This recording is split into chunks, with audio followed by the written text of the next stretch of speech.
Insecure is probably one of the best shows out on TV right now, and solely as a 28-year-old and having friends who are in their late 20s and early 30s, it is very, very relatable. Yeah. And you're growing up accurate. watching good TV, and you're like, oh, I like this show from the 90s, but now here we are in 2017, and you can actually watch shows on TV like, man, I feel that. I have friends who are going through that, so it just makes it much more relatable. Yeah. I mean, but the overall theme really of season 1 was Lawrence, Issa's boyfriend, being unemployed for 4 consecutive years, and he was living with her. She's going to work at a nonprofit, so you know she wasn't making any money. No money. And they're in a dingy coin. apartment. I mean, you know. 0 coin. They're not living the life. And I believe on the show they're supposed to be 30, early 30s, right? Yep. I mean, they're not, it's not like they're young 20s trying to figure it out. You're 30s, they're grown. Yeah, it's go time. So, and 4 years, that's how long it takes to get a degree. Let's be honest. That's a very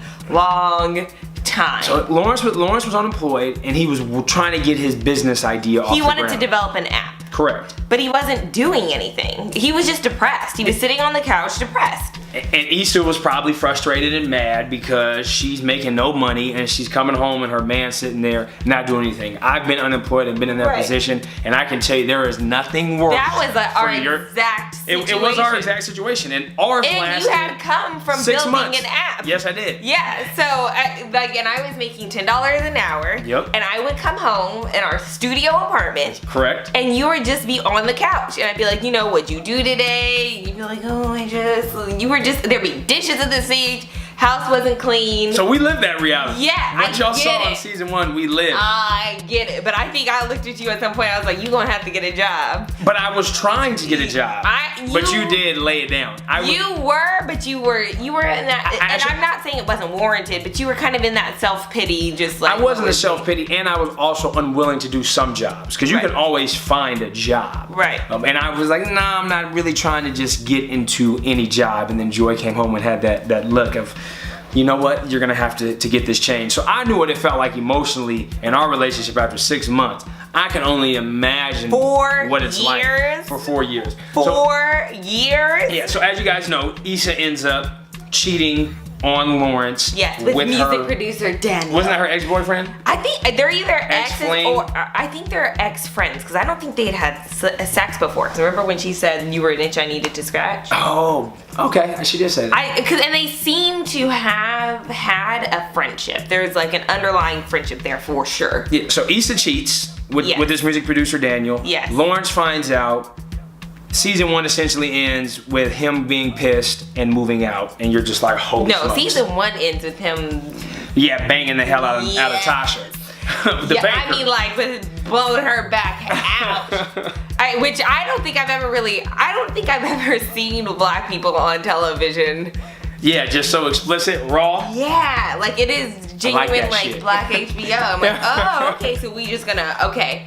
All right. And so I'm not used to seeing it. And I want to say, so Tasha is someone that I think both of them had a recall to existing relationships, right?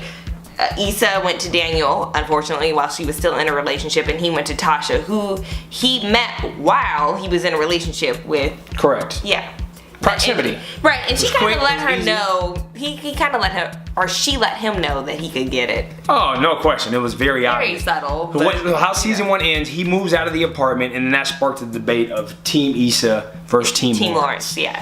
And I still didn't know where I stand because I said team neutral. I was gonna say I'm neon either. Yeah, I was team neutral after season 1 because I understand Issa's frustration with your dude being at home for 4 years bringing in no coin. Like, I get that because I knew what I felt like as a person unemployed while seeing Joy come home every day from work making no money. Like, if that doesn't take a toll on you as a man, at some point, I gotta question who you are because it messed me up.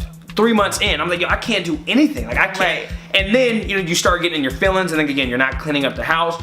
So at that point, I was like, yo, son, you gotta do something. Because 3 months in, I was not feeling it. Well, but then I couldn't say Team Issa because she went out and stepped out of a relationship, and you can't condone cheating even though the situation is cold. If she hadn't cheated, it'd be easy to be Team Issa because it's like you taking care of your man, blah blah blah. But the way that she went about it, she had a sloppy grin on her face afterwards. Do you remember that? I do remember that, but I want to have a question about Team Issa, because I've heard a lot of women say, oh, well, he wasn't doing shit. Lawrence wasn't doing shit, so she was entitled to do that.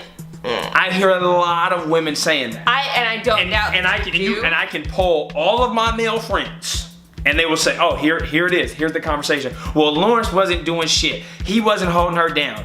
And there's an excuse that's made when it comes to Issa's actions. But had that been Lawrence, everybody in the world would have been like, oh, he's a dog, F that, Issa needs to leave. Right or wrong? Yeah, it's part of a double standard. But I want to say... And you are a part of that double standard too. No, I'm not, because cheating... Oh, you're not when it comes to men and women's actions? Can I call on my best friend? You know... Ooh! I try not to be. But the truth of this matter is that cheating is cheating. And it's not warranted in any capacity. There's no excuse to cheat. Like, well, you weren't doing anything, so my vagina slipped and fell on somebody else's penis. Like, that's not a good reason. There's no good reason to cheat. I am firmly in that camp. I will say though, because it was the woman that cheated, I was more for them getting back together in season 2. Like, I found myself rooting for that. But then I had to start questioning myself, like, why would you want that when she cheated? But then I'm like, but she's so sorry. Like, I don't think she would cheat on him again. But then she stayed with old dude. I mean, she kept having sex with him.